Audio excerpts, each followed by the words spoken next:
All right, everybody, welcome back to another episode. Today, I'm very happy to welcome on the show the first time Kassem Hanson. Am I saying your name correctly? Yeah.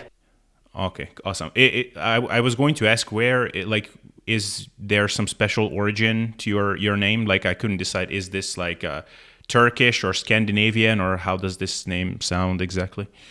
My mom's side has a Lebanese background, so it's Arabic and it comes from there. Yeah. Oh, okay, cool. Awesome. So, yeah, Kasim is someone that I actually wanted to have on the show for a long time. But, yeah, like there's just a lot of things that I could have talked about with him potentially.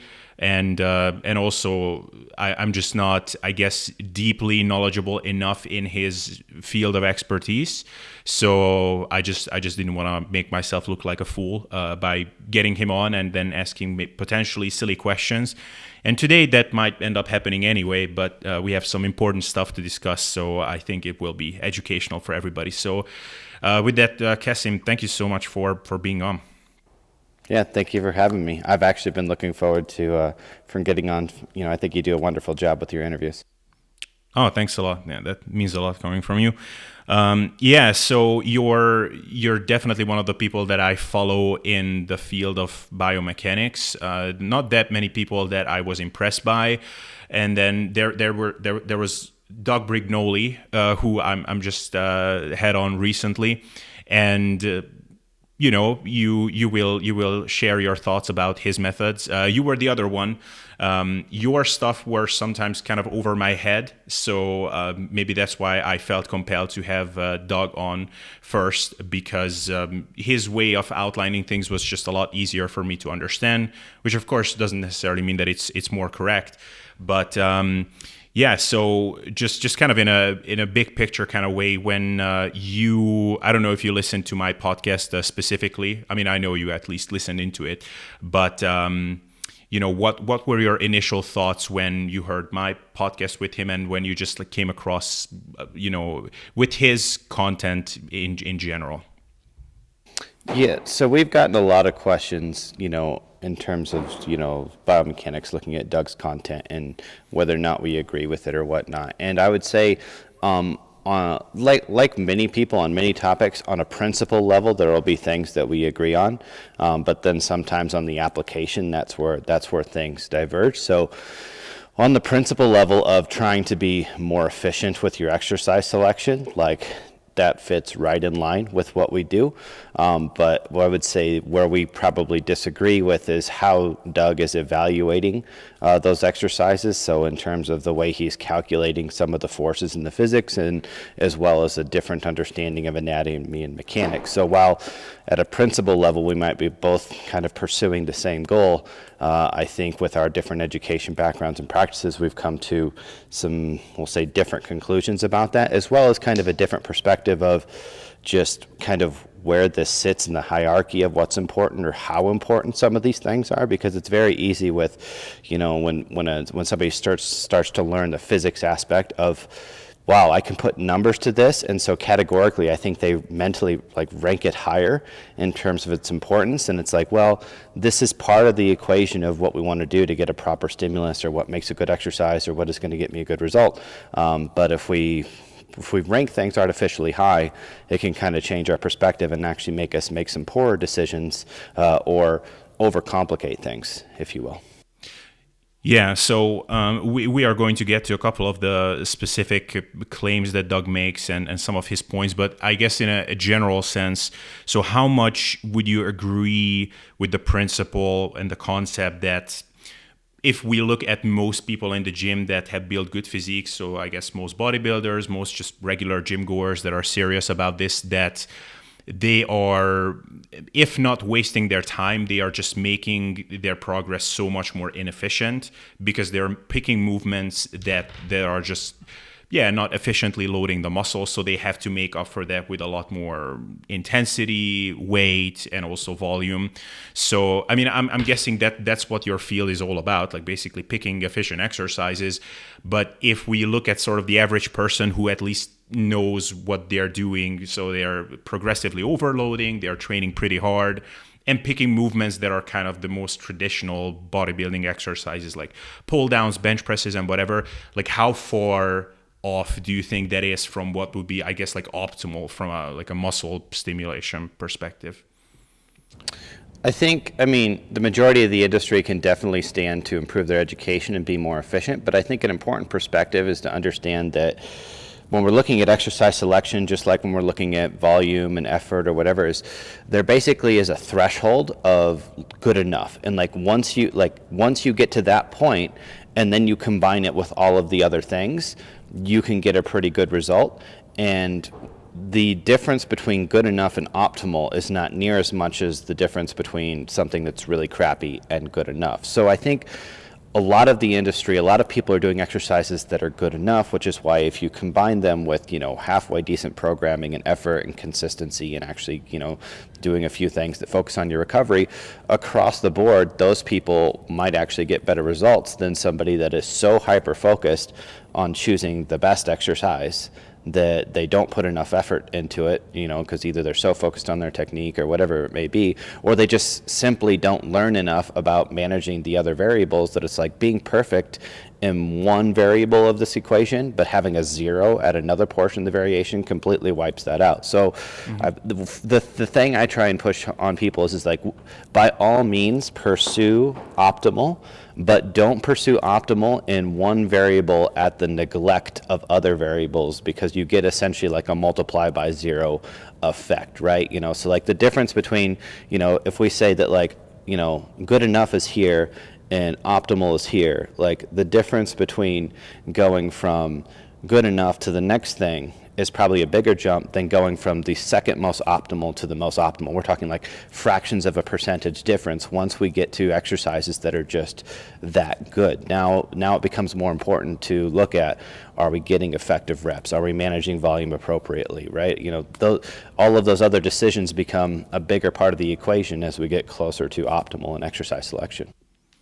Right. So one thing that I definitely wanted to ask you about, because this was, as I was digging through Doug's work, and then, like a lot of the stuff made sense to me. Like, okay, so every muscle should have sort of an optimal kind of movement pattern. Or actually, maybe let's just start there. That's actually one.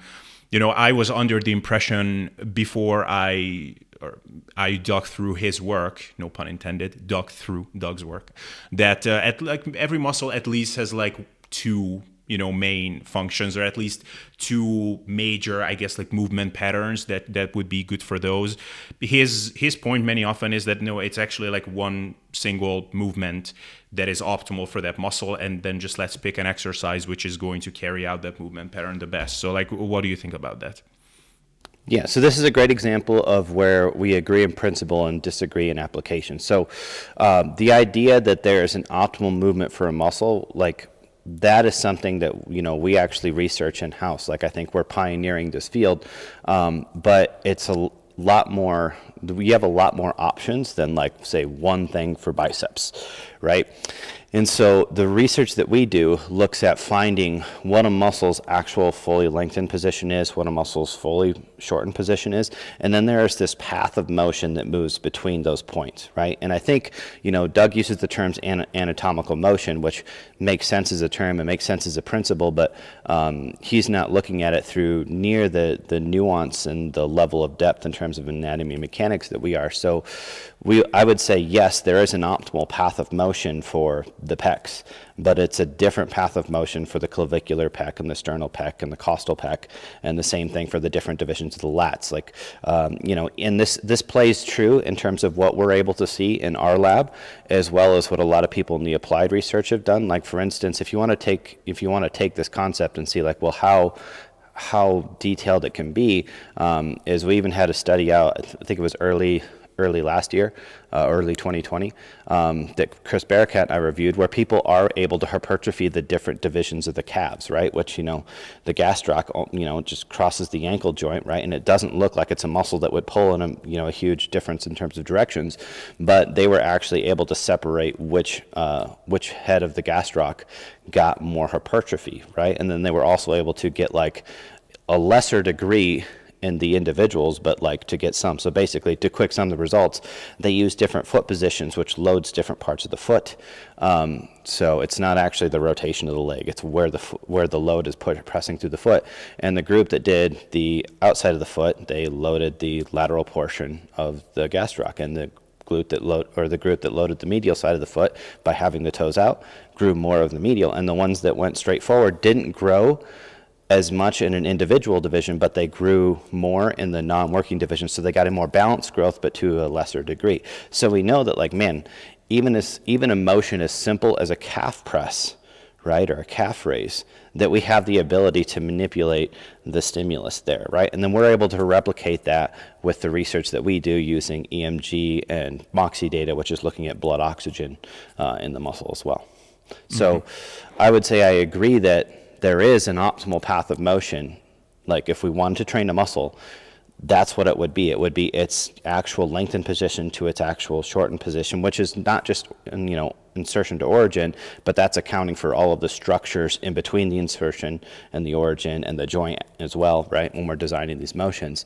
But you don't necessarily, basically it's like, as long as you're close enough, you're going to get some. And then there will be a gray area where it's just like, there will be a situation where you have somebody, it's like, I don't need the specific division of the pec. I need that one exercise that happens to work as much pec as possible because I only get that one exercise in this program. So how you would use that information is very contextual, because you can't just say, well, because there's a best path of motion for every muscle division in the body, that therefore I'm going to do an individual exercise for every muscle in the body. It's just not practical, right? And it's also, we'll say, maybe not needed depending on where somebody is in their training career, because their threshold for stimulus is so low that they can afford to do a squat and grow a whole bunch of things simultaneously, because the amount of load they're doing, the amount of effort and the volume and stuff that they need, their threshold is so low that a squat is a great efficiency exercise for them because it actually accomplishes more at once. But as they advance, that may no longer be the case, as they have to use more loading, and the amount of stress they have to put in to get the stimulus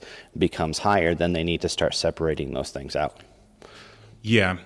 And then before we get into like the specific breaking down exercise and things like that, so let's just bring up the squat as an example now, and we don't even have to dissect like the very specifics of like what's the ideal stimulus for the quads and whatnot, but let's just assume that, okay, we have, I don't know, like a knee extension movement, like that's really all that we need for the quads, preferably with the hips extended so that we are hitting the rectus femoris as well. So, like there is that common pushback that, okay, even though on paper, maybe a sissy squat or a reverse Nordic or something like that would be the best for the quads, even then you would benefit from something that is just going to hit you much more heavily, like a squat, because that's just that's a compound lift, right? But then we often have an actual like a hard time actually reasoning for why a compound lift is better than a more isolation type lift. And then people use these very kind of nebulous terms that are just kind of feel right to say them, because we don't really know how to express it. Like, Mike Israetel will say something like raw stimulus magnitude. And, maybe he could elaborate on it a lot more deeply. But I think a lot of people will say something like this. It's just like it hits you harder. But like how? Like, does it really hit you harder? Like, does it really hit the actual muscle that you want to hit harder? Or it's just, no, like there is like an actual whatever, like functional anatomy, like this muscle does this. As long as you're doing that, it doesn't matter if it's a squat or a leg extension or what have you. So do you think there's something inherently better about these heavy, big compound lifts, or what do you think about that? No, I don't think that they're better. I think that, I'll put it this way. I'd say you can't define better without defining the goal and who is trying to achieve that goal, right? So if we take, for instance, a squat versus an isolated knee extension exercise, it could be a leg extension, could be the sissy squat thing that you mentioned, whatever it is.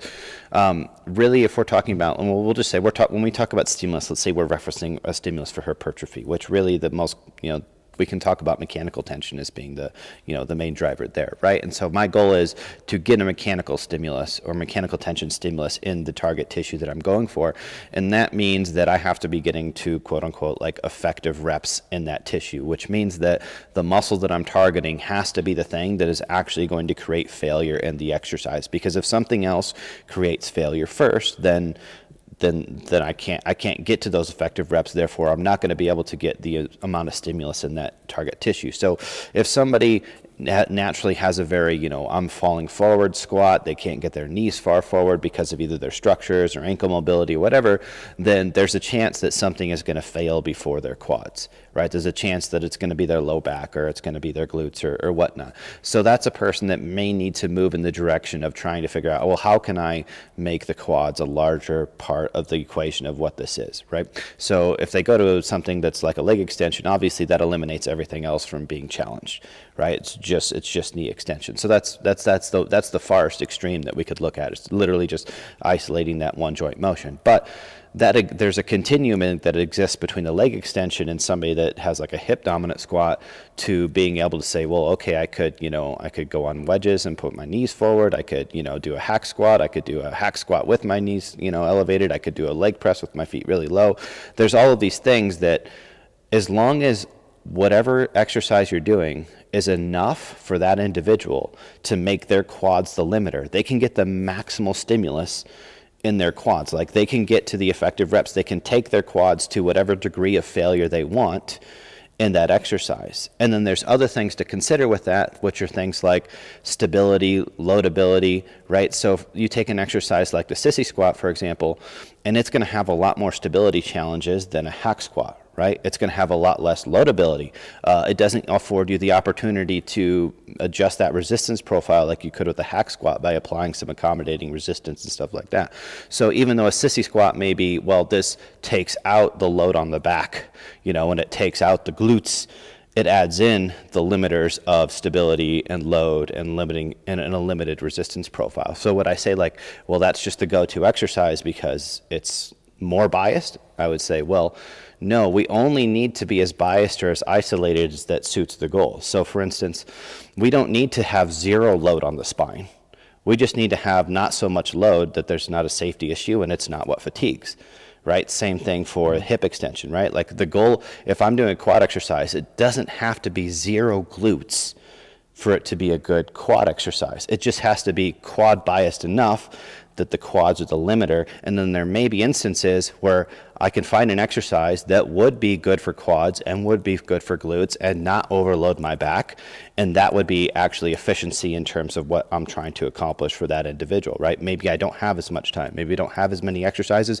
Maybe it's a person where their threshold is low enough that they can afford to load those two things at the same time, and they're not actually going to get, a diminished response in either of those, right? So there's a lot of ways to look at this stuff, but I think, instead of saying, well, it's best to train this way, the goal is to get to that good enough threshold. And when we come to isolating or biasing muscles, not thinking that if we just keep going to the extreme that it's getting better and better and better, because oftentimes, like in the instance with the sissy squat, for example, you might actually lose range of motion, lose stability, and lose like some of the loading parameters in your pursuit of this extreme isolation of to just load the quad and nothing else. Mm-hmm.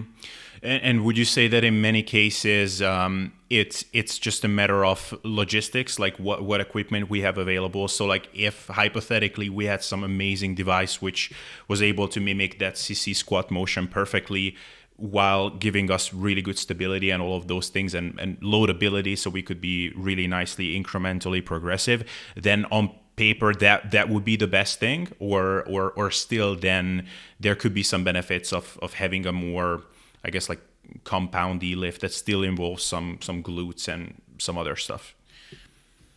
Yeah, so I mean, people will have varying goals going in there. So there's always going to be a place and a time to use the different tools. The goal is like whatever logistic obstacles you have, you make the best decision with is what you have, right? So if I had to choose a free weight, sissy squat, but I had a perfectly good hack squat there, I would never choose the sissy squat over the hack squat, especially if I also had access to a leg extension. Because when we're looking at the sissy squat, like the whole rationale of like, well, okay, we can load the rec fem more because we're in hip extension. The ability for that rec fem to work in a sissy squat is limited by the coordination of the pelvis and your body weight. So it's not an ideal environment. And an ideal environment for loading a 2-joint muscle is that one joint is completely stable, not that we load across both joints. So for example, we don't train biceps by trying to load shoulder extension and elbow flexion at the same time, right? So our goal is to make it so that the shoulder is stable and then maximally load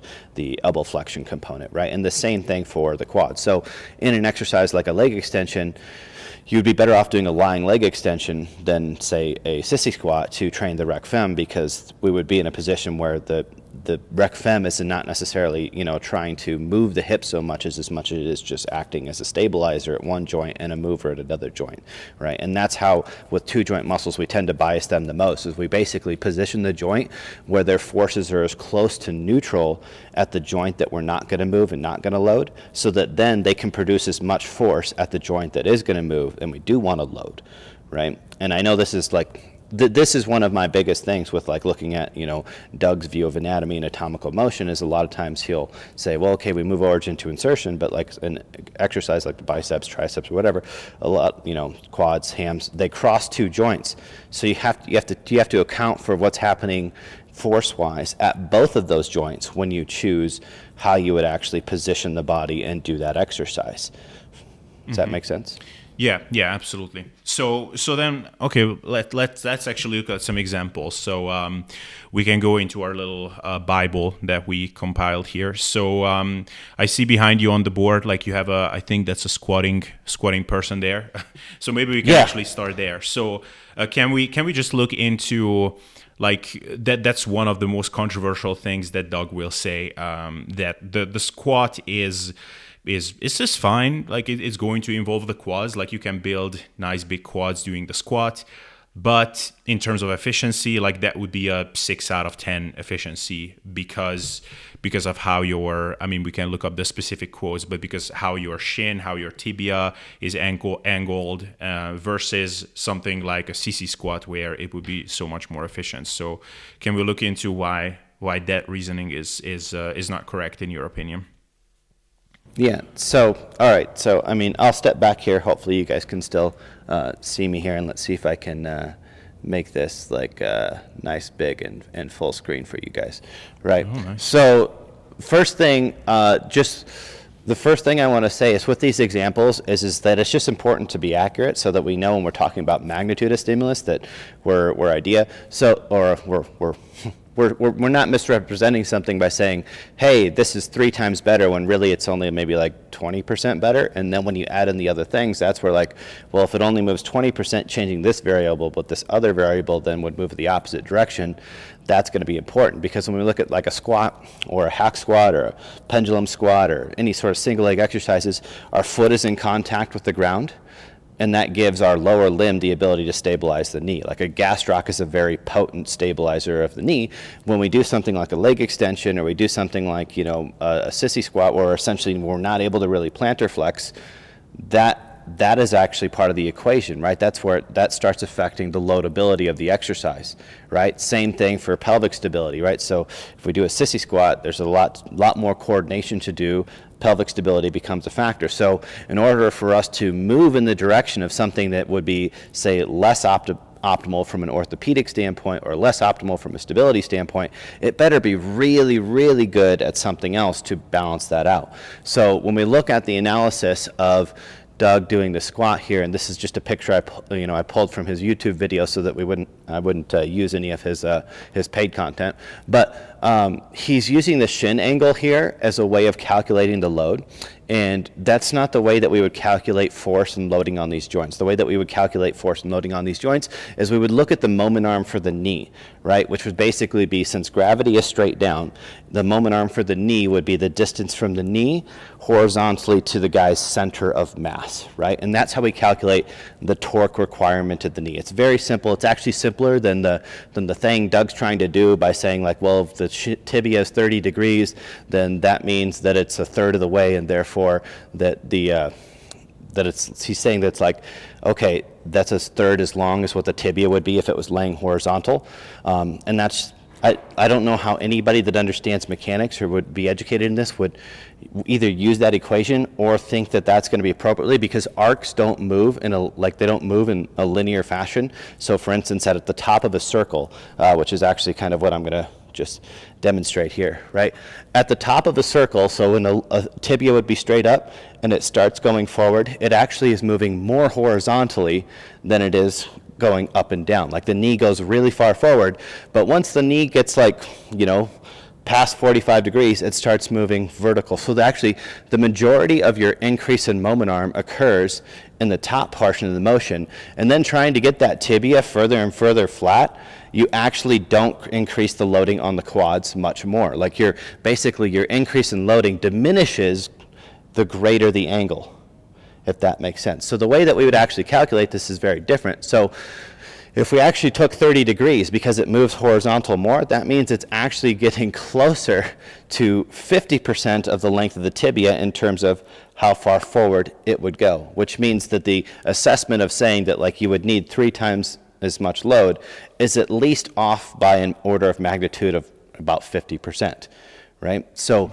we can't use this calculation that Doug has as a way of saying that the leg extension is going to be that much more efficient. It's going to require that much more load. So in terms of magnitude, that's just simply not true. Also, if we looked at the leg extension, we don't get to use the whole length of the tibia. We just get to use where the contact would be of the thing. So we're actually only able to use about 3/4 of the tibia length anyway in a leg extension. So if you add in the fact that he's miscalculating the load of the squat, and he's over-calculating the load of the leg extension, the amount of force that's going through these things is actually, it's not that different. So in terms of the physics portion, this is just wrong. Now, from the efficiency standpoint, if my goal was to train the quads and expend the least amount of effort in the body, then I would say, yeah, a leg extension is a better choice than the squat. But I wouldn't say that it's the better choice in terms of absolute stimulus, because the foot is off the ground. So there's just a degree of stimulus and loading, especially in the lengthened portion, that we can accomplish in a leg extension that we can accomplish in an exercise where the foot is on the ground.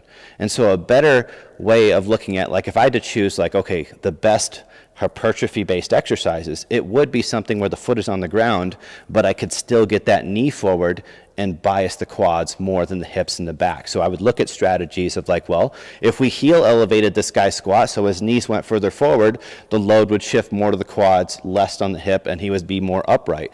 And that might be plenty sufficient enough. That might be plenty sufficient to protect his low back. That might be plenty sufficient that he's not expending too much energy. Because if you're only expending a small amount of effort in the glutes to do your quad exercise, that's not going to have a negative impact on your ability to stimulate or recover, right? But if you're getting just as much fatigue because it's fairly balanced, then you could make the argument of we need to find a way to make this more quad bias. So you could make the argument that, okay, a squat for an individual might not be the most quad biased approach, so therefore it might not be the most efficient way for them to get a quad stimulus because it comes with other things, right? But we can't say that it takes so much more load on the body to do the leg extension than it does here. It's relatively the same amount of force is going through the knee, right? And if we're looking at these things, the limiter is really how strong your quads are. So you'll actually see in some people the limitation for them being able to push their knees forward is they are literally maximally loading their quads, and they can't push them any further forward because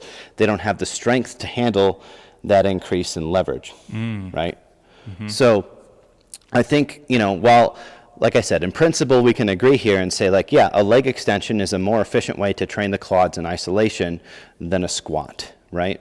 But I don't think we should make that seem like you should just do leg extensions, right? Because the chances are, for hypertrophy, you'd be better off doing a hack squat or a pendulum squat if you had access to those machines, right? And chances are that you would probably be better off not choosing leg extension over squat, but maybe modifying your squat and also doing leg extension. That would probably be the best, right? Because you could have some stimulus that was very, very biased, but then you could have some stimulus that had a little bit better loading potential and stability because you still have that foot contact on the ground. Right. And so just to clarify, the foot contact on the ground, like that's just an important factor because of the stability and the loadability of the exercise. Yep. Yep. Yeah. If we sacrifice those things for isolation, we might still get less stimulus, right? And definitely, if you want to take this to an orthopedic standpoint, right, or a strength standpoint, it's very important to include those conditions in loading. Right. And leg extensions, like ideally, I'm assuming like the best leg extensions are those that have the cam, like they're also loading the quads in their lengthened position a little bit more, like especially plate loaded ones, you often just like really hitting that top portion of the movement anyway. So when people look at the leg extension in isolation, they choose to like, oh, well, we should load this more in the lengthened position because they think that those quads are going to be much stronger in that bottom position, or they think that from a hypertrophy perspective, that's the way to do it. But we actually do the opposite, and that's because we don't use leg extension in isolation. We look at the effect of the program. So we choose a lower body pressing motion, knowing that that is really going to challenge the lengthened position. Like if you do a squat, it's hardest at the bottom. You do a hack squat, it's hardest at the bottom. You do a pendulum squat, it's all of those things are already challenging the lengthened position, right? So the leg extension offers us the opportunity to load full knee extension, right? It's the only thing that can really challenge the knee when it's fully straight. So we try and make the way we load the leg extension complementary. So we actually make the resistance higher at the top. So it's more complementary to the lower body pressing exercises that we're doing in terms of both the stimulus and the neurological demand. But also what we're doing then is that if you were to say what is we'll say the least safe position of a leg extension, and I'm not a person that's like, don't do leg extensions, they're bad, but it would be that bottom position, right? So by doing this, we can also increase the orthopedics and the safety of the exercise by saying, well, okay, we're not going to challenge the bottom position as much as we are going to do the top, right? And so if you have like pretty much the only company that makes cams that will actually overload the top position is Prime, because you can actually move and select that. But by default, most machines that have a cam that shifts the resistance curve all bias the lengthened. So if you wanted to do that without the cam, you could either have a partner add extra resistance at the top, you could use tempo like quarter reps or pauses at the top, you could band it, so that there's other solutions to be able to do that. But I would say that anytime you're looking at an exercise and you're trying to figure out what you want to do for the resistance profile, you have to figure out what are the qualities of that exercise. Like, why are you doing that exercise? And if I'm doing a leg extension, it's because this is the only exercise that can challenge the short position. And if you're smart, you're not going to just do leg extensions and that's your whole quad routine. You're going to include lower body pressing. So why don't you make the net stimulus of those two exercises as good as possible by making them complementary rather than trying to make them the same thing? Yeah. No, I mean that makes a lot of sense, and it really nicely cleared up also the equation, like why, like how do squats compare to a sissy squat. So I don't know if you have any other points that you wanted to make on the squats. Why is that a terrible exercise, or why is it not a terrible exercise topic, or we can move on to another one.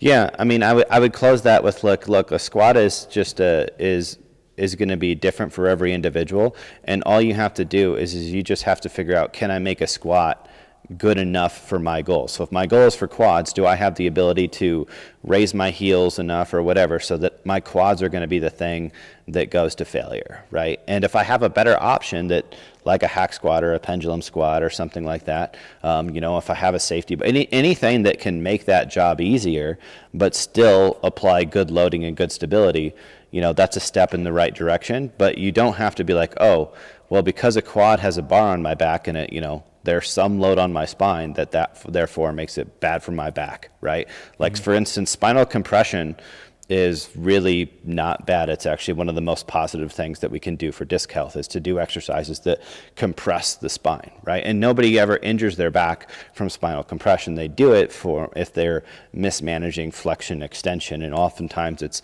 that's just a load management issue, right? It's rather than like you can load your spine in flexion, you can load your spine in extension. I think the industry is starting to come around this, that like, we don't have to have that super fragile mindset, but we need to focus on technique and load management. And that is the key to, keeping your back healthy. Yeah, absolutely. Makes a lot of sense.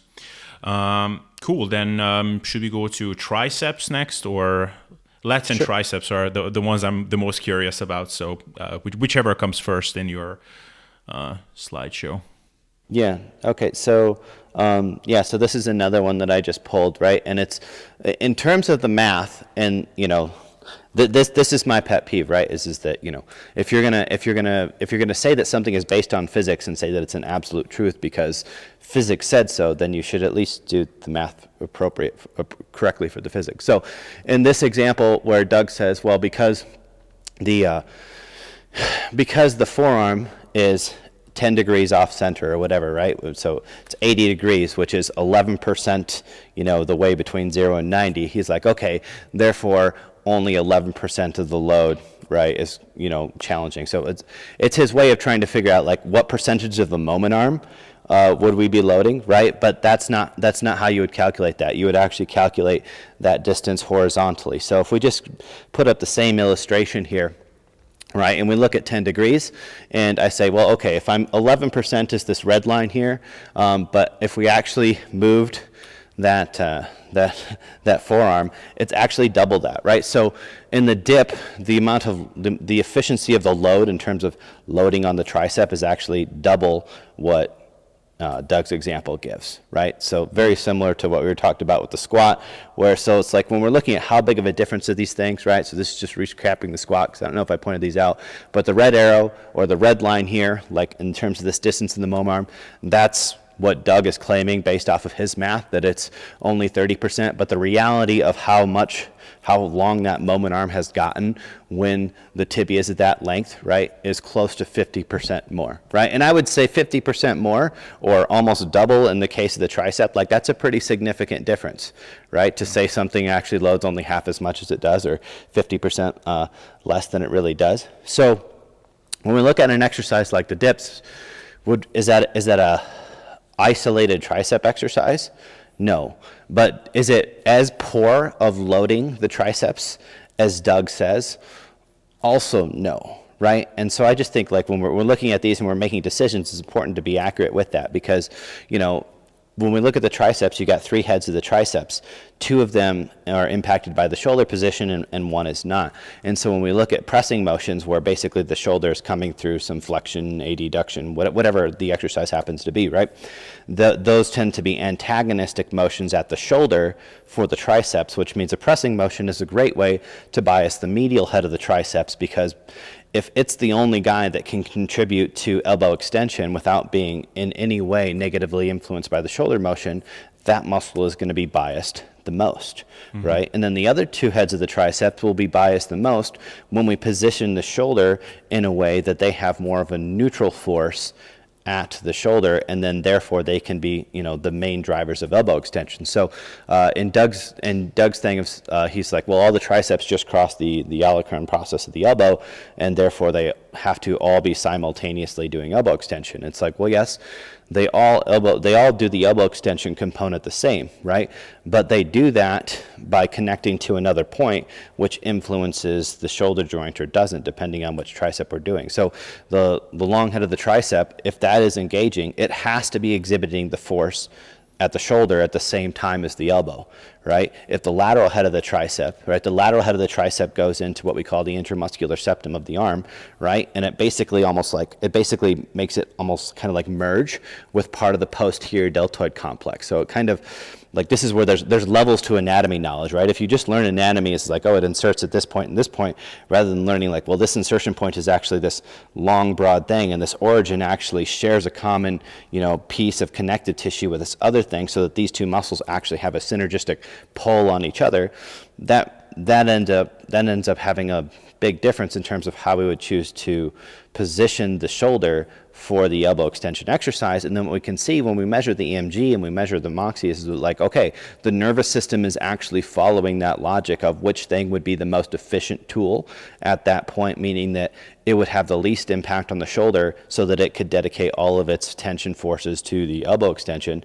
We see there's a big difference in how we coordinate that muscle contraction, even though all of the muscles just cross the elbow the same way. They roll over the olecranon the same way, but they all have different origins, and therefore the nervous system is going to selectively use the ones that are the most efficient. Now, you can make the argument that, the closer we go to failure, the more the body's going to try and use everything, but that means that those ones that weren't working as much early are only getting the volume of coming on towards the later sets, right, rather than being active and accumulating that fatigue. So if we were to estimate or theorize how many quote-unquote effective reps or how much stimulus you'd be getting in the different heads of the triceps, is you'd be getting a little bit more in the thing that started working the earliest and was the most efficient line of pull, both with the elbow and the shoulder, right? So hopefully that kind of covers that. This is just that's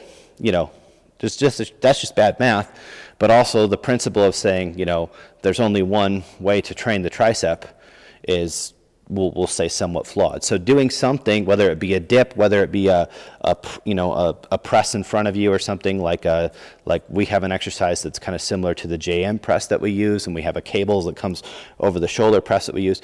Those are going to be great exercises for loading or biasing the medial head of the triceps. But then for the long head or the lateral head, those will be in different positions, right? And we actually have, on our social media, we've actually shared some of that lab data to be able to illustrate those concepts to people. Yeah, no, that was a lot of awesome things you said there. So then let's just summarize two things. Like, first of all, just on the dip. So you did outline that it's not isolating the tricep per se, because there will be other things involved, but it's also not as poorly loading the triceps as Doug said it did. So just in a general sense, what do you think about the dip, by the way? Is that that would be actually one exercise where, based on my just understanding of what stimulates what and how much, and sort of looking at kind of cost benefit, risk reward, things like that, and not having the deep biomechanical knowledge that someone like you would have, I was actually leaning towards, I just don't see a very good reason to include a dip where you can do other pressing exercises, even overhead presses and horizontal presses like bench presses and whatever, and also some isolation stuff with cables or dumbbells. Is there a good reason to include a dip? I don't know. What would you say? So from a biomechanics perspective, especially once we get to the upper body, it is so easy for us to choose better positions that I'm not going to use a dip for triceps very often, right? It's when we're talking about hypertrophy, because if I use something like cables, I can position or move the humerus exactly how I want, whereas in a dip, you're using a fixed width, it's the bars, it's not the most ideal position. That being said, I would still include a press, but it would be a press that didn't have as much shoulder and pec involvement, right? But it would still include that antagonistic motion at the shoulder to help bias the medial triceps if I was trying to really develop that in an advanced athlete, or I was trying to separate out that stimulus across different workouts or different phases or whatnot. So I would still have an exercise that would do both shoulder flexion and elbow extension in there occasionally, because I know that's going to be a very medial head bias thing. But I would use that over the dip, right? If that makes sense. But in terms of pure biomechanics, especially when we get to the upper body, because with the lower body it's hard, because most things that we train the lower body, we have fixed foot position, whether they're hack squats, leg presses, squats, sissy squats, doesn't matter. Your feet are stuck in one spot, and our feet can't grab things, so our ability to move in weird angles is very, very limited with our lower body. Or in terms of how much we can optimize exercises biomechanically, we have much more freedom in the upper body than we do the lower body, because we have hands and opposable thumbs and cable machines. Yeah. No, and then so when it comes to the long head of the triceps, so yeah, as you mentioned, Doug's point is that, it's it's just not needed. Like, yes, you will stretch the long head of the triceps out if you raise your head high up, but there's no need to pre-stretch a muscle to stimulate it optimally. So what do you think about that in a general sense? I don't necessarily agree with Doug there, and I don't understand the term pre-stretch so much. It's like, so for instance, I mean, if we look at single joint muscles, like we're training them through a full joint cycle if we're doing an elbow extension, tricep extension exercise or whatever, if we're coming to full elbow flexion, right? So to say that like, well, we would not train the long head of the triceps in that same condition of going through its full length just because it's not needed, does that mean that we don't even have to do the full range of motion of the regular tricep extension because we don't need to lengthen the other triceps? And I think if we look at the preponderance of evidence, there does seem to be a significant bias of exercises that are more lengthened tend to be better for hypertrophy, especially if they've made some effort to to equate the volume, right? So, I mean, we've seen that. I think we've seen that in some of the studies on partial range of motion here just recently of showing like, oh, okay, well, like the bottom of the leg extension was better at hypertrophy than like all out. And there's different reasons that, that happens when you look at those things in isolation. So when we look at the long head of the triceps, there's two things to consider. One is, I think we should consider the length that we train everything at. Right? So for instance, if you do a standing, dumbbell curl, you're actually closer to that respective motion than as this, right? Mm-hmm. So like if you think of the bicep as if we're doing standing bicep curls, we're actually getting closer to the equivalent of what triceps would be back here, right? And we don't say, well, we should only train biceps like with our arms out in front of us, right? Because we don't need to stretch them. So I just don't think one that's logical or that it fits the pattern at all. But the other thing is that you can't just look at it as like it's just lengthening it. It's really about positioning the shoulder in the place where that muscle can optimally contribute to the elbow extension. So it's not just overhead, it also has to do with the orientation. So I guess this is where maybe I can bring Wade in here. If you can you kind of see Wade's shoulder joint here? Can you see the tricep? I can tilt you down a little bit, but I might cut myself out just to here, right?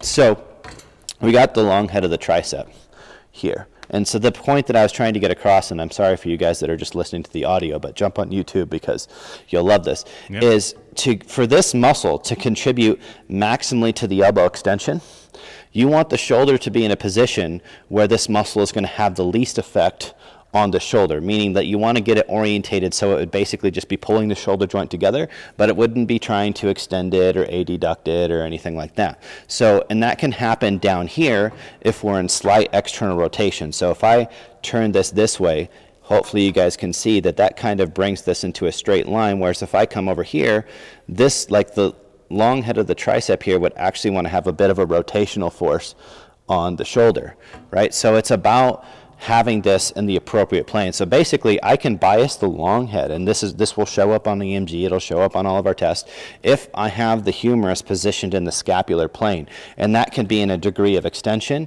or in a degree of shoulder flexion, because even right here, you see this is basically a straight line, right? So it essentially would be pulling the glenoid into the scapula, but it wouldn't be trying to move the humerus around. But say I take an exercise and I wrap around like this, now you see this actually would have a vector for wanting to pull the arm out, right? Mm-hmm. So when we're looking at how do we bias or how do we make an exercise good for a muscle, it's not just, well, does this add length or does this add shortening? It's actually, does this line up, to use Doug's terms again, insertion to origin, in a way where we can actually get the most out of that muscle at the joint we're loading. Because if my brain has to say, hey, I can only use so much of the long head, because if I use any more, I have to actually fight with another muscle to hold the shoulder still, then it's going to say, let's use more of the other ones. Does that make sense? So neurologically, our body is always trying to find the path of least resistance. So when we look at two joint muscles, right, our body has to be in a position where that two joint muscle isn't having to be, we don't have to counteract it at the non-moving joint. Does that make sense? So biceps, triceps, all of these, we can improve the bias of those by actually positioning them better. And if we just arbitrarily say that, well, this is lengthened and this is shortened, somebody could easily say, well, this must be better because this is lengthened, but this is actually a really crappy way to train the long head of the tricep. Oh, my phone is, or my watch is talking to me. But this is actually a really crappy position because that long head is wrapped around, and it's going to be wanting to pull my arm into abduction, which is why when people are here, the first thing we want to do is they do this, right? You see anybody and they get tired. So if they're doing skull crushers with their elbows straight forward, as you watch as people fatigue, even though this is a more direct path for the elbow, they start to want to do this, and that's because that's the only way they can get the tricep that isn't completely fatigued to start participating, is to start trying to move it into its shoulder plane so that it can now contribute more to elbow extension. Oh, okay. Does that make sense? Yeah, so if one held their arm out like this, then that would be better, for example? So like overhead, but like kind of elbows like flared out from the get-go to the side. Hold on, I lost your audio there for just a second. Can you repeat that, Abel? Can you hear me now? Yeah, I think for some reason my watch picked up that I was talking, and then Siri she butted you out. So Gotcha. yeah, so if you could just repeat that first. Yeah. So I was just saying that like so like this would not be good, but if I put it like this, then that would be better. So like cable was coming from here, pulling like this, then that would be good. Yeah, it's this. So it's not straight horizontal, but it's the scapular plane. So it's like slightly off from horizontal, right? If you think of how your scapula would be sitting on your rib cage, you would essentially make your humerus parallel with that. Yeah, no, that's super interesting. And I guess like those videos that you post, it's like this. I think you just mentioned it. Like it's kind of like a cross. Like the cable is coming from behind, and you're kind of doing this. So that's sort of like operating on the same principle. Mm-hmm. Yep. Yeah. So basically, to bias the different heads of the tricep, they all do elbow extension, but it's whatever you do with the shoulder that's going to change what I recruit the most. Right, because that's going to change, well, which thing is the most efficient at the shoulder joint? Is it wasting energy? Does it require me to co-contract another muscle to stabilize it, et cetera, right? And that goes for pretty much all of the two joint muscles, right? And then when we look at single joint muscles, we have to look at the whole equation of what else is going on. So, if you think back to when we were talking about the squats, do we neglect the squats or the quads that don't cross the hip just to try and make the best exercise for the rec fem? When in reality, it's like maybe the rec fem should kind of have its own exercise that we periodize in to specialize it forever. But if we have four, technically five, but four quads, do we get a subpar stimulus in three of them to get a little bit more stimulus in the fourth? Right, and that's one of the reasons where I'm like, man, why would you just do like sissy squats and leg extensions and not keep a good lower body press in there that was quad biased? Because it's going to probably be so much better for your VMO and your lateralis and your intermedius, right? And then have a smaller amount of volume that you can add in, that because it's not that you get zero stimulus in your rect fem if you're doing those exercises. You're just not getting a very good one. So you probably only need to add then a little bit of volume of something that would be a little bit more biased for the rec fem, right? Yeah. So a lying leg extension, a multi-hip leg extension, a regular leg extension, a back foot elevated split squat, like those would be all things that would be complementary. Mm-hmm.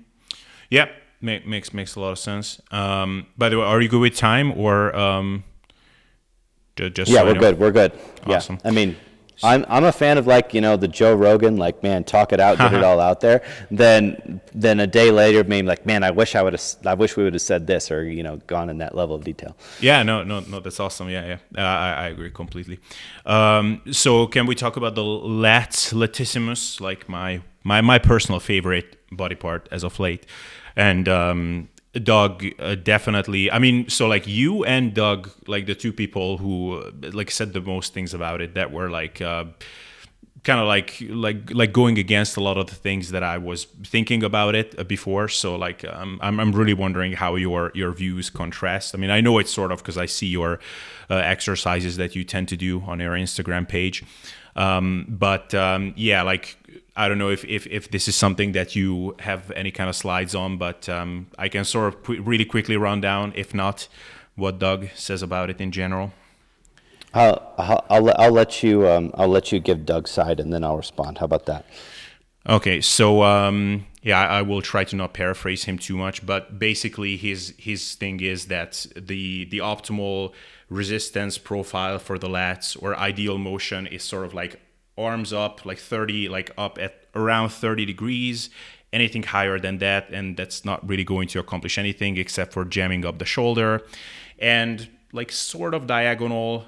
So like not really out in front, like what you would do in the case of a close grip pull down, or like a straight arm pull down or something like that. And then you're pulling it to your side.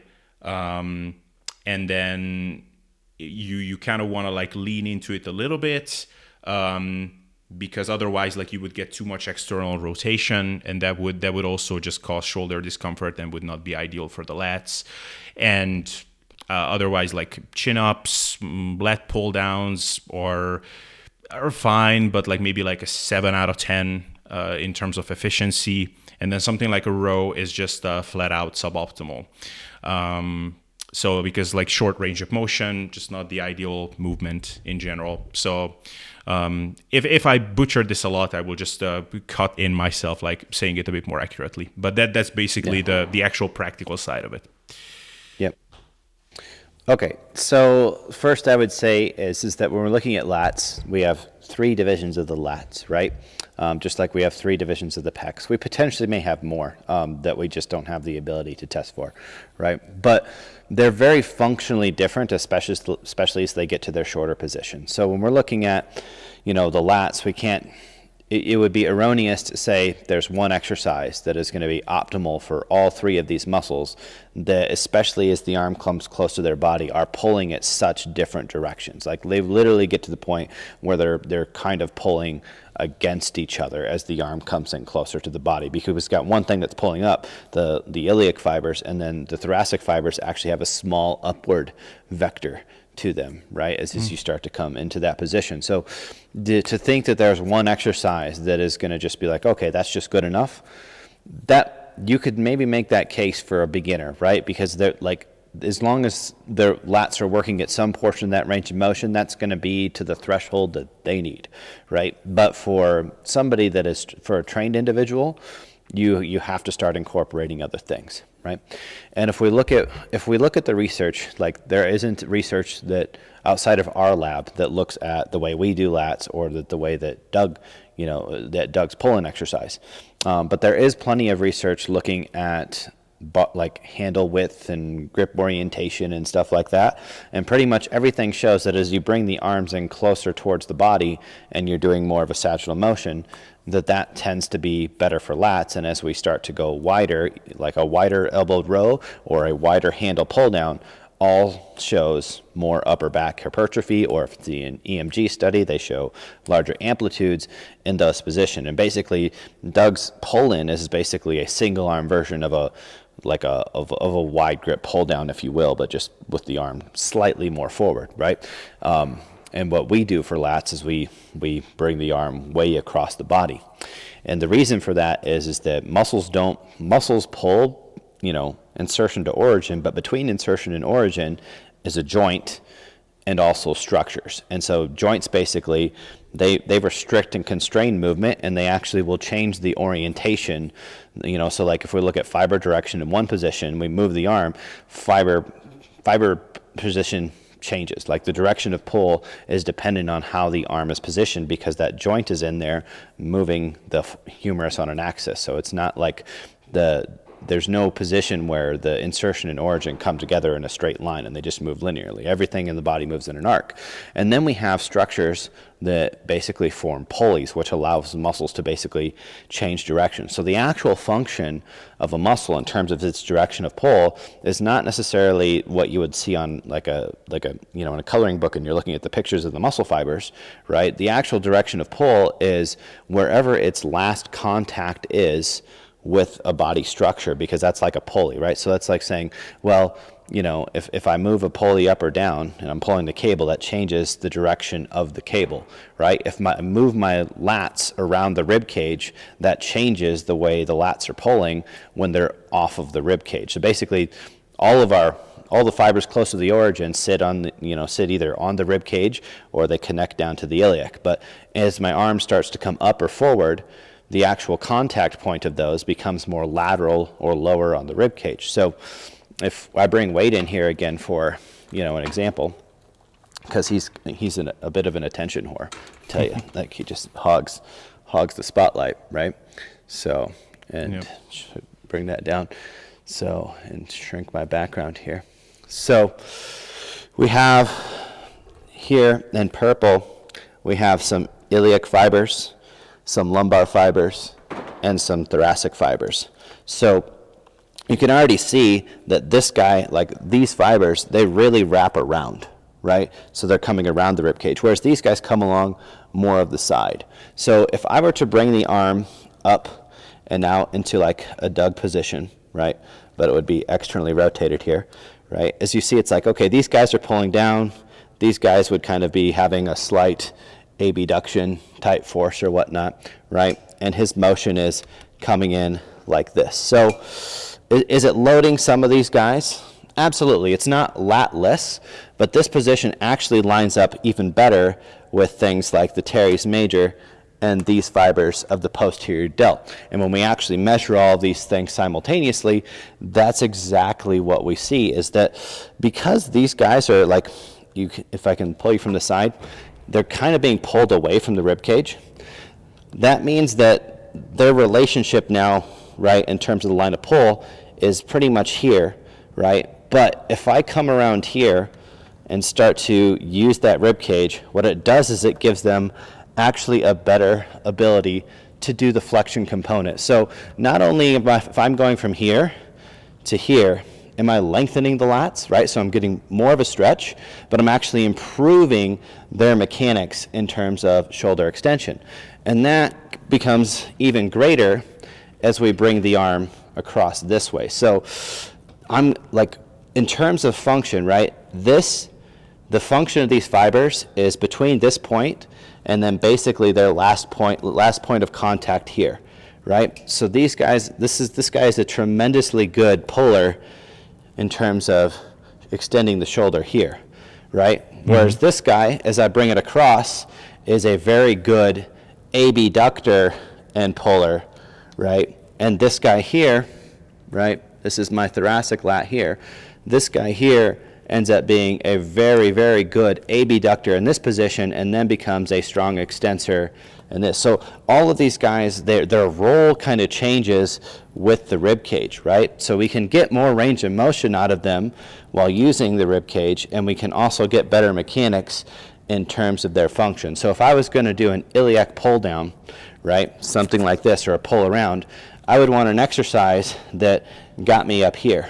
And then this guy right here is going to be really biased, and that motion is going to come down here. If I wanted to bias this, well, then my stretch position is going to be a little bit more across the body, right? And as I pull, my end position is going to be a little bit more back. And then if I wanted to get more out of these fibers, I would actually load the arm more as a abductor versus an extensor in this component, and then really focus on that extension and the back component, right? So it'd have different motions that we would use for these different exercises, right? And in these instances, this insertion point here, which is medial on the humerus, is always lined up with those fibers. Whereas to come out here, I actually have to externally rotate the lat fibers around the humerus. And one of the things that we know from doing a ton of experiments is that whenever we wrap tissue around a bone, like around the axis, that seems to be one of the best ways to decrease the amount that muscle can contribute, right? Because if you think of it, now we're saying that like in this motion, it's going to have an internal rotation force that has to be fought with muscles on the other side of the body, which is going to be like posterior delts and teres, your external rotator. So we're creating a tug of war between how much the lats can contribute to shoulder extension with how much we can fight that rotation, right? Which is why probably when people do the pull-in, that some people are like, oh, if I position the arm just wrong, I get discomfort. And what I would say is that discomfort and optimal, if you think of those as two opposite sides of the spectrum, you definitely want to be like, you shouldn't like have a small tweak to your technique and you get dysfunction or pain if you were anywhere close to optimal. Does that make sense? Like if you're at optimal, you should have room for error before you get to pain or dysfunction. And so this is an exercise like, and I say this jokingly, but also serious. If I were to design an exercise where you brought the arm into the body that was going to be the least amount of lats, it would be the lat pull-in, because I would want to have the arm, I would want to have those fibers away from the rib cage to decrease their mechanics. I would want to be in external rotation, right? And I would not want to take them towards their lengthened position, which would all be around here, right? So this is lengthened lats, this is lengthened lats. All of this is lengthened lats. This is not even close. Like Doug talks about not needing to use full range of motion by saying that, well, enough range of motion is if you cut 10% off of both ends. But this is cutting way more than 10% off right here. And we're putting the body in a position where these guys here, right, like this fiber is pretty much just pulling the arm in, right? And so probably the only division that's getting something is these lower fibers here. And as you pull here, you have to internally rotate, which is adding basically, in Doug's video, he rotates the torso, I think, in the course, but in the YouTube videos, they don't. So I don't know what's the latest iteration or whatever they do. But essentially, if I want to train these, is I want this insertion point to be lined up with the fiber direction the whole time. I don't ever want to have to do this motion as part of that component, because that means at some point in time I had the arm or the humerus orientated in a way that would actually be decreasing my ability to use the lats. And then the last thing in there is that adding in the side bend. So a lot of people do that because they think they can feel it, but the lats don't side bend. They don't shorten the distance between the rib cage and the pelvis. They shorten the distance between the glenohumeral socket here, like the shoulder complex. Like they pull this down and in, right? So the only reason that they would take your rib cage with you is that if you were like holding your scapula or something and you weren't actually allowed to depress the scapula, and move that clavicle. So they pull this complex down. So if you add in a side bend, all you're doing is you're just activating these oblique fibers and erectors that sit underneath here, which can give people the feeling they think they're getting more lats, when in reality they're just contracting a muscle that's in the same region of the body, right? And so that can mislead them to thinking they're getting more lats, when in reality they're working some posterior oblique fibers, some QLs, some of the erectors on that side. Those are the things that are all going to like pull the rib cage down. Now those things are working to stabilize the whole time, right? And so if you start pulling them to their short position, you're going to get a heightened sensation in those guys, right? But that's not your lats doing more work, especially when we consider that the thoracic guy here, right, as we get into this position, it actually has like a slightly upward trajectory, right? So there's no way that, like, if you think of just looking at this portion, like this 2/3 of the lats that doesn't attach here, is like tilting the rib cage over is not going to add any shortening to those guys. And this guy here, you could argue like, well, it does shorten that guy, but the better way to shorten that guy is to be pulling the shoulder complex down, not side flexing the spine and bringing the rib cage closer, but bringing the shoulder closer to the hip. Right. So, wow, like, okay, you said a lot of interesting stuff.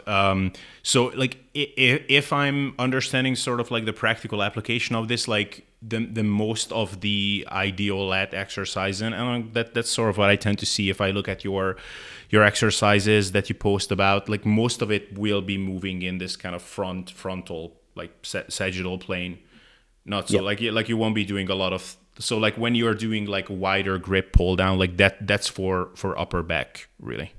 Yes. Yeah.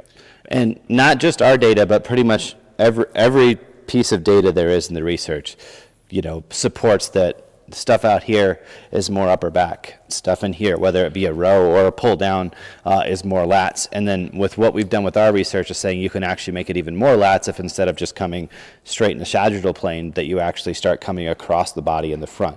So here's a tidbit from what we teach, right, is every muscle in the body and every specific division has an antagonist, right? Meaning that one muscle short position is another muscle's lengthened position, right? And so the motion for them is the same, but just with opposite loading, right? Yeah.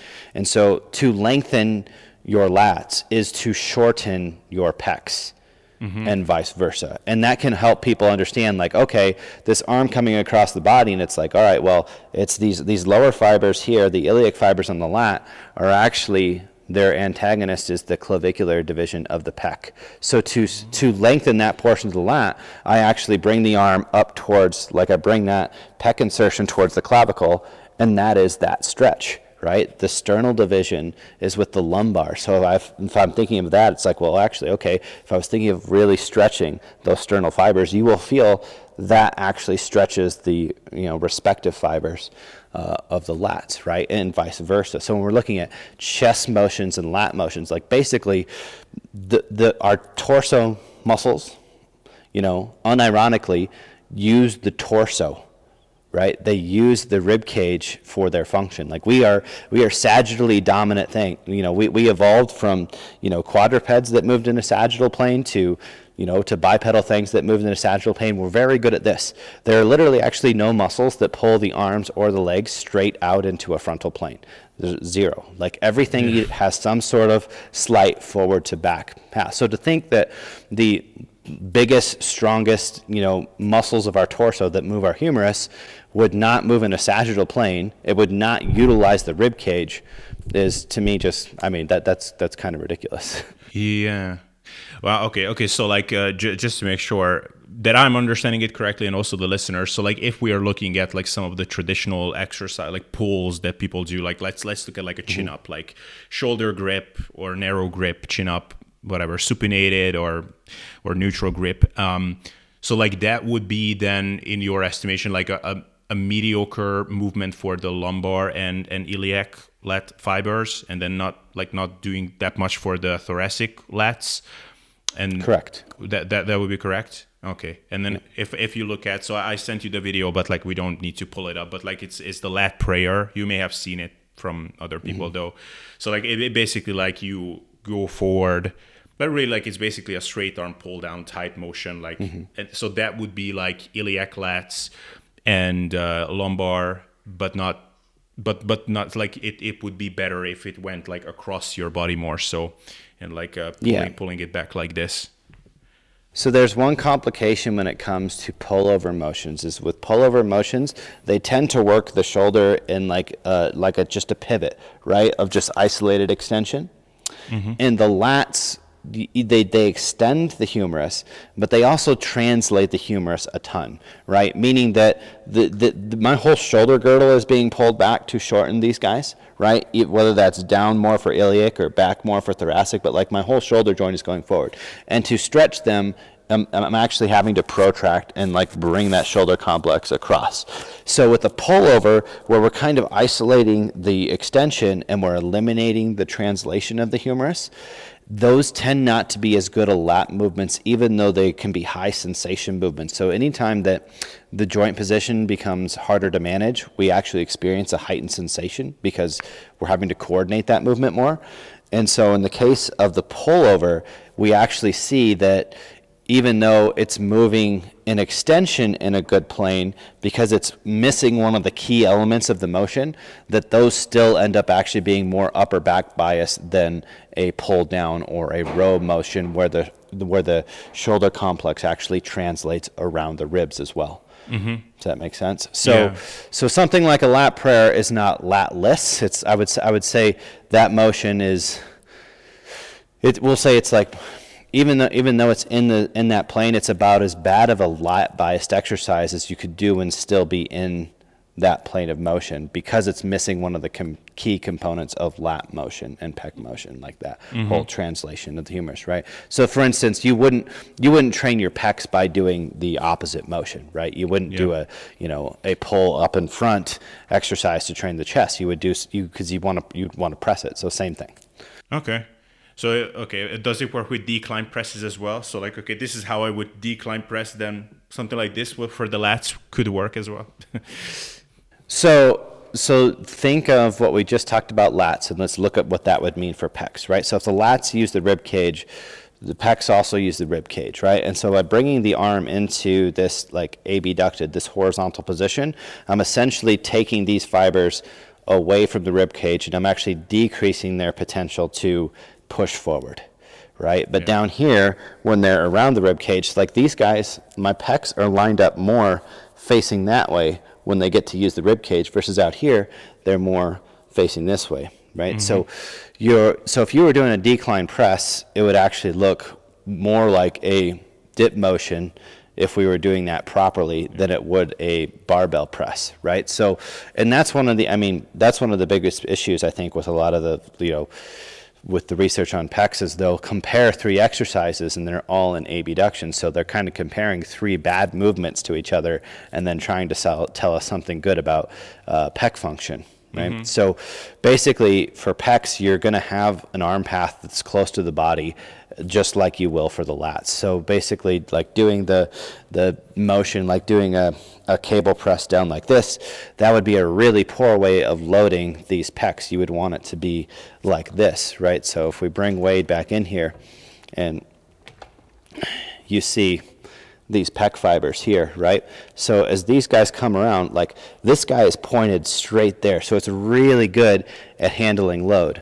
If I start bringing him out here, right, now these guys, like especially the top 2, have almost no ability, like they have no leverage to do any sort of pressing forward, right? They're kind of just pulling the joint in together. So basically as we start to come out more, the thing that doesn't lose its mechanical advantage is the deltoid. So basically we see more anterior delt here or here, doesn't matter. But the closer we get to the ribs, and I don't want to say closest, but the closer we get into this pec plane, because it's not like arms, like you're not like holding your arm against your side. There's kind of like this position where if you think of like if I was going around a circle, this is kind of how like the arm would kind of roll around that.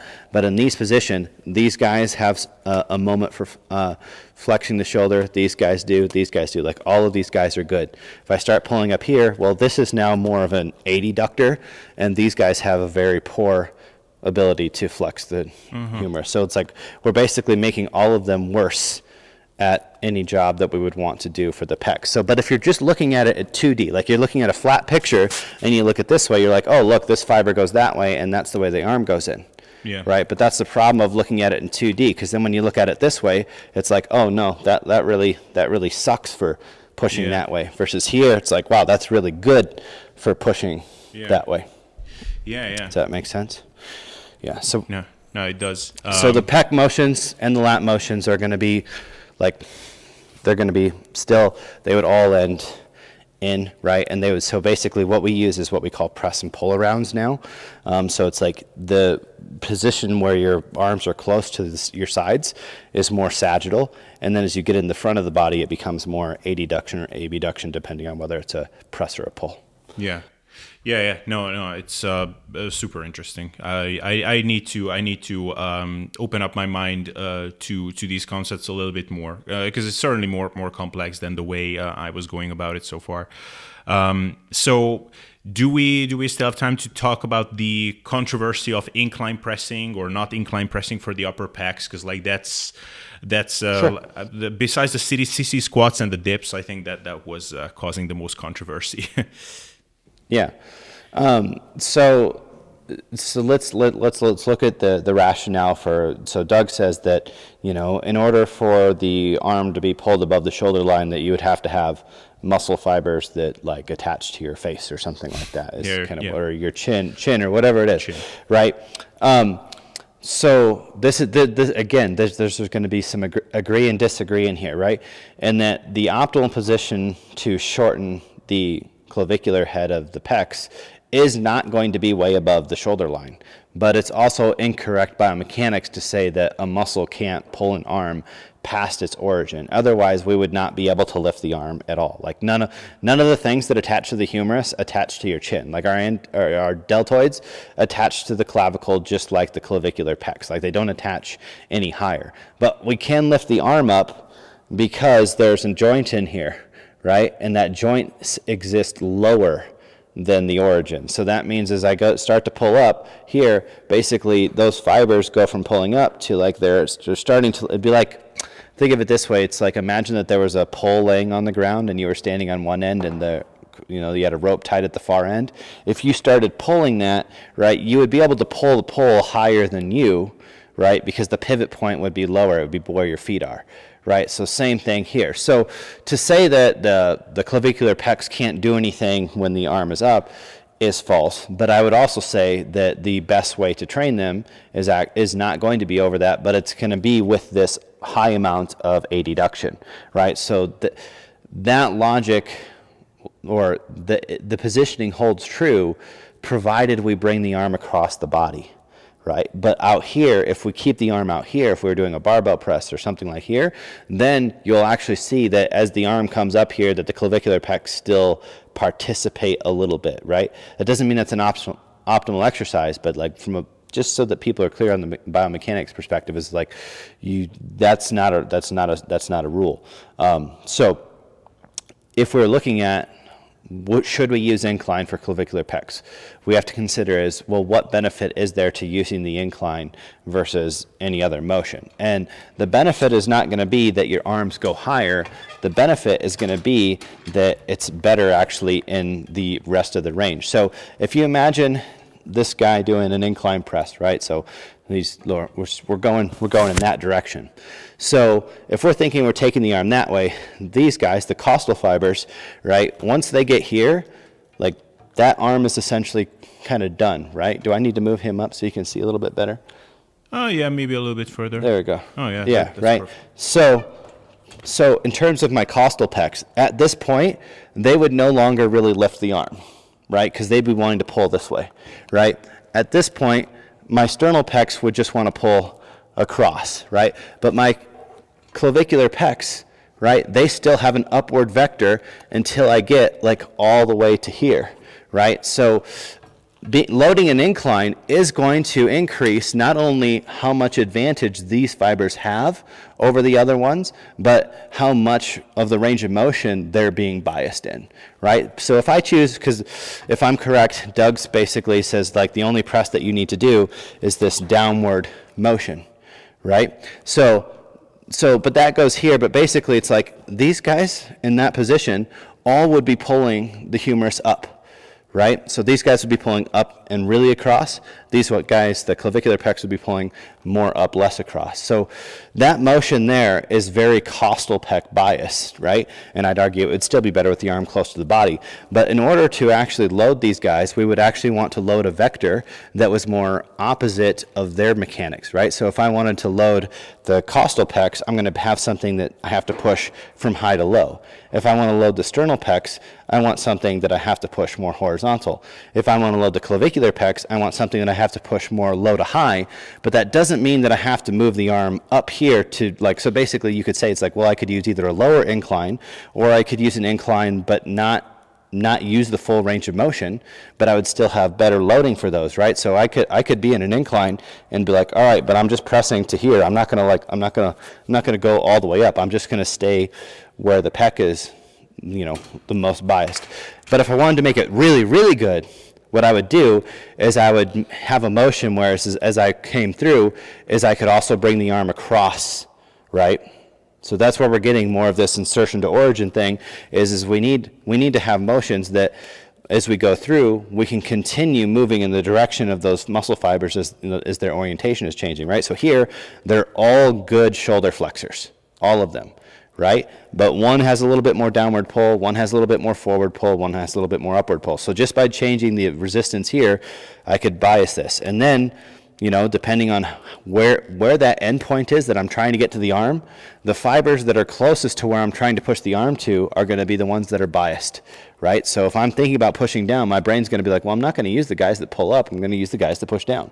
But if I'm thinking about pushing up, your brain's going to be like, well, I'm going to use the guys that are going to take me all the way to my destination. Mm-hmm. Does that make sense? Yeah. So there is benefit to an incline, right? But it's not too much of an incline, and to maximally get the maximal benefit out of it, you would want to have it be also something that you could bring across. Yeah. So I would say, if you're limited to free weight presses, you're if you choose to do inclines, you don't need to necessarily go overhead. But, and not to make things too nuanced, but to provide some nuance, you could also look at the fact of like, look, if you press the dumbbells and you go higher than what the clavicular pecs do, but the clavicular pecs did a lot of the work in the bottom 2/3 or 3/4 of the range of motion, and then at the top you use some front delt. That doesn't necessarily mean that the clavicular pecs are not benefiting from that. That just means that there's something else that's getting added to that equation for what's being accomplished in that whole motion. So the question is, do you need to make your pec press so biased that it's no anterior deltoid? Or is that little bit of anterior deltoid fine? Or is it even beneficial for the goal? Yeah. Right? Yeah. Because we can train any movement just to, one, be good at the movement, right? Or we can train a movement that works multiple muscles because we want to stimulate those muscles. We just need to be cognizant of how much work it is for those relative things, because then we might say, well, the thing that didn't get that much, I'll add an exercise and another exercise for, right? Or I'll limit the range of motion, or, do pauses in the bottom. Like, there's lots of ways that we can use the training variables, such as, tempo, exercise selection, exercise order, supersets, pre-exhaust, post-exhaust. We can use all of those things to start kind of evening that stimulus out to wherever we want it to be, rather than just being like, well, all I have is this, machine or this exercise or whatever. I guess I just won't train because it's not the perfect thing. Yeah. It's so would it be accurate to say that if someone had access to all kinds of equipment, sort of the order would be cables, then dumbbells, then barbells? Would that be sort of like the order? Because like, I guess with the cable you have the most potential to create that like a cross type motion, and with the dumbbells a little bit less. I mean much less, but still somewhat, and with the barbell the least.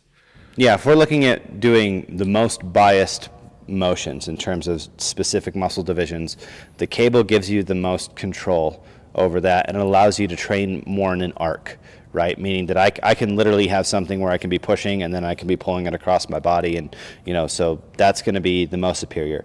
Dumbbells, you have freedom of movement because you can change their width and whatnot and their position and your grip orientation, so they give you more freedom than a barbell, right? But so I would say, okay, dumbbells are not as good as cables in terms of being able to pick the specific path of motion.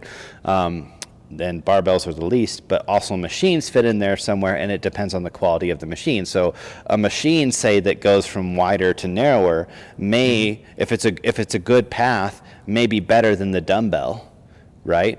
Or if it's a crappier path, may be worse than the dumbbell. So you just got to figure out, like, all right, if this machine allows me to move a little bit more closer to the motion that I'm trying to get in terms of the muscle's anatomy, like that's similar to what I would do with the cable, then the machine might be better than the dumbbell.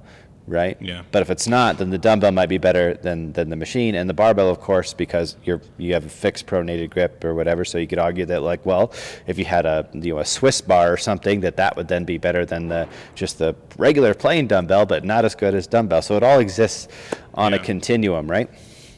Yeah. So I think like we pretty much went over all the Doug stuff, but let me know if you have any additional stuff. There was one thing I wanted to ask you, and that is, like you mentioned, some of the things that make for a good exercises, and amongst those were loadability and stability. And one thing I wanted to ask you about is, sometimes when I look at the lifts that you're posting about, that's actually one thing I was wondering about, like some of the pull down variations, and also some of the presses that I sometimes see you do, like you're kind of standing and then you're pressing. Now I understand why, like you're basically pressing across your body. Sometimes I'm wondering, like, isn't that like too unstable, basically to the point where you're losing out on the loadability with some of the pull downs too, when you're just like kind of half kneeling? Are those just some variants of those lifts that someone could do if they don't have the proper equipment, or that's how it's designed to be done? Yeah, so the running joke is that I have like 73 versions of like the unilateral pull down now, like posted on Instagram or whatever, right? And that's exactly what that is like, okay, like if I'm in a different gym or I walk in and somebody who's using a different piece of equipment or whatever, it's like, okay, this is an opportunity for me to film how I would do this if I didn't have access to that other thing or whatever, right? So we have basically the variations where it's like, all right, you're doing it with one arm, but your other arm is able to grab something very stable. So you're very stable. Like if I'm using, for instance, the functional trainer that has the moving arms, like the Prime or the Nautilus, I can set that other arm to be a handle exactly where I would want it. So I'm perfectly stable doing that unilateral exercise. But if I'm in like a traditional functional trainer with just two vertical arms, then it's a little bit more of a challenge because, I can grab the pole, but I can't decide how far apart those support columns are, right? So I have to manipulate that a little bit differently, right? If I'm doing a pull down and I have the other arm, great. If I don't, I could use a bench. Either there's a chest support or an arm support, and that would be good. If I can't use the bench, then maybe I bring a heavy dumbbell and I put it on my opposite thigh to give me a little bit more stability of the from the vertical loading or whatever. So really it's like, all right, the motion that you want to do. So then the question is like, how do I find the best stability to be able to do that motion? Right. And depending on what you have, you may this is why you have to take everything into context, because sometimes you might do a less than perfect motion because you don't have a stable enough way to do it. Right? And so you might use a less perfect motion that is more stable, right? Or that might be how you use complementary exercises. So for instance, right now we don't have a lot of machines. We're still waiting on most of our upper body machines here at the HQ. So I do the press arounds because that gives me a ton of range of motion and allows me to challenge, a shorter position than I could with any of the free weights. So I get more range of motion. I get a specific portion of the range of motion, and it's very good path of motion. So I know I'm biasing the division I want. But I do know that in terms of challenging the very most lengthened portion, that those exercises aren't the best. So I supplement that with a press. Right? So then it's like, okay, so I do both dumbbell presses and cable press arounds because they are very complementary, because the dumbbell press is pretty much, it really overloads the lengthened position, right? And it's really good there, but it becomes increasingly less good as I get towards the top of a dumbbell press. And that doesn't matter if it's a decline or an incline. All of them, because I can't pull the dumbbell across my body, it gives me no load to pull it, across my body. All of them become less specific to the pecs the further I get into the press. So their value is they're really good and they're more biased to the pecs in the bottom position.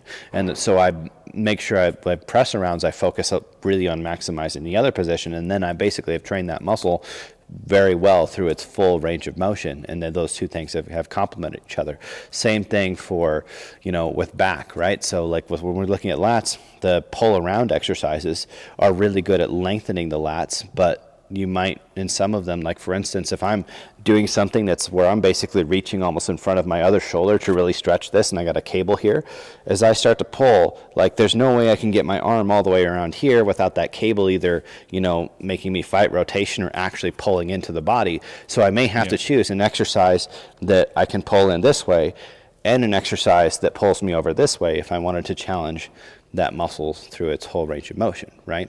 And again, this all comes down to the individual, because there might be super beginners where it's like, look, we don't need to train the muscle through its full range of motion. We just need to do something that targets that muscle good enough, right? Yeah. But as you advance, you need to train it through its fuller range of motion. You might need to go closer to the stretch position, right? You might need to have exercises that work the different divisions. That's kind of how you graduate as a trainee, is that the specificity of your training should become better, because that then allows you to drive that stimulus to that area more effectively, right? And, to be able to be more predictive with your progressive overload and your programming, right? So if you have an exercise where it does a bunch of stuff, that's fine. If you're a newbie and you're just going up 10% in load, on squat, bench and whatever, it's okay, that's fine. You're in there, a bunch of things are getting stimulated, everything recovers, you get stronger.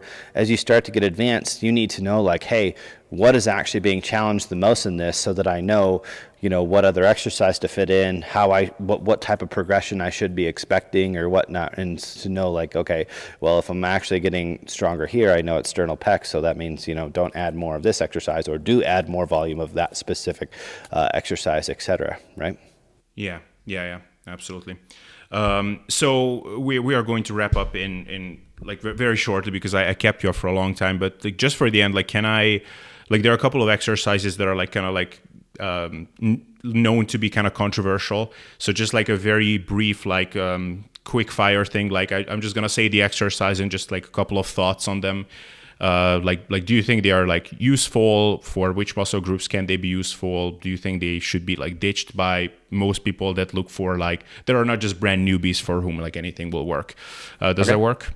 Yeah. I have like 3 that I can think of right now, maybe 4. So first thing is overhead press, dumbbell, barbell, maybe cable.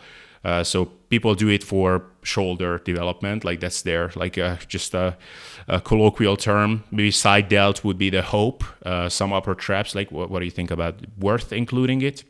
Yeah, for side delts, the press is not a good exercise at all. Side delts just do laterals, right? And for anterior delts, I wouldn't do overhead press either. I would use some sort of an incline press, right? So an overhead press would be what I would call is like, that's more of a movement-based goal rather than a muscular-based goal. Bent over row. Bent over row. If you have no means of supporting your chest, then I guess that's all you have. But I would choose a one-arm row over a bent-over row, right? I mean, that's one of those instances where, like, we don't have to sacrifice anything by taking that load and challenge off of the spine. So, like, and let's say we're talking in the context of lats, right? But if you're trying to train your lats and your erectors, by all means, then do a bent over row. But if you're trying to train your lats to their fullest capacity, then pick something where you're not loading the torso. So either do a row where you can be supported with your arm or have a chest support. Hip hinges in general. So like Romanian deadlift, stiff leg deadlift, good mornings. What do you think about those?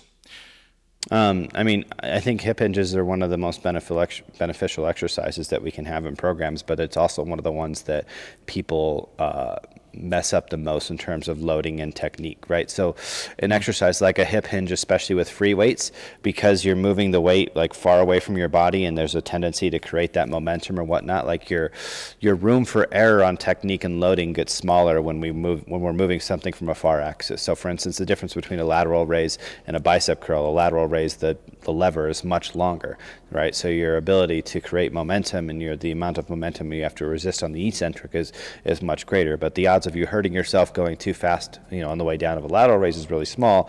But the odds of you compensating or tweaking something by going down too fast, too heavy on a hinge, that's a totally different scenario. So I think hinges are an extremely valuable tool, but I also think they're, one of the ones where technique and load management becomes important. Now on the scale of those, I don't think good mornings really, I mean, we never use good mornings. I just don't think there's a reason to do a good morning because all you're doing is just putting the load in a more uncomfortable, disadvantageous position. There's no benefit of doing the good morning over just holding, a weight in your hands and doing an RDL or a stiff leg deadlift or whatnot.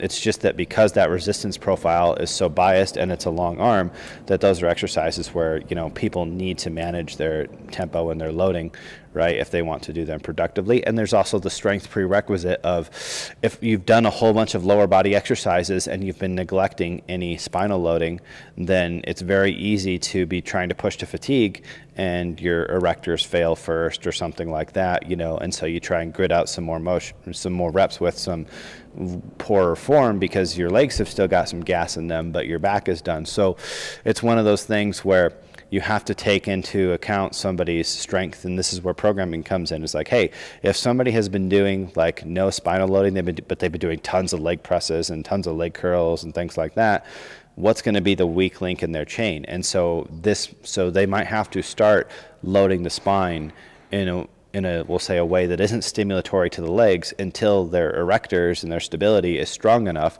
that then they can now not be the limiter, and then they could use those exercises for their lower body. Does that make sense? Yeah. And do you think so? If someone has like a good leg curl machine that is hitting it at long muscle lengths, like a good seated leg curl, do you think hip hinges are going to be adding something to their like hamstring stimulus? Like if you just look at the hamstrings that otherwise they would be missing out on? Yeah, so the hamstrings are a little bit more specialized than, say, like the biceps. So the biceps, I would say, like, we don't really need to train them as shoulder flexors. We just need to position them so that we can, target the muscle through a greater range of motion.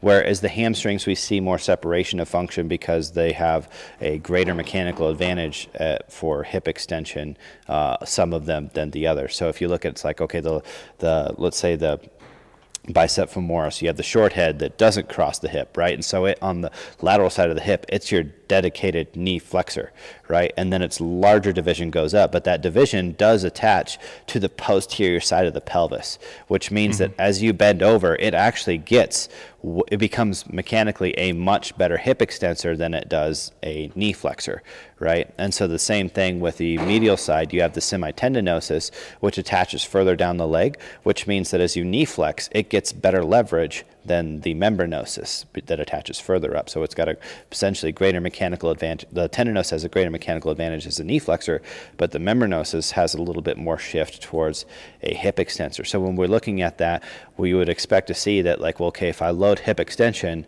I'm going to get a slightly different bias in terms of which hamstrings are doing that load versus the knee flexion exercises.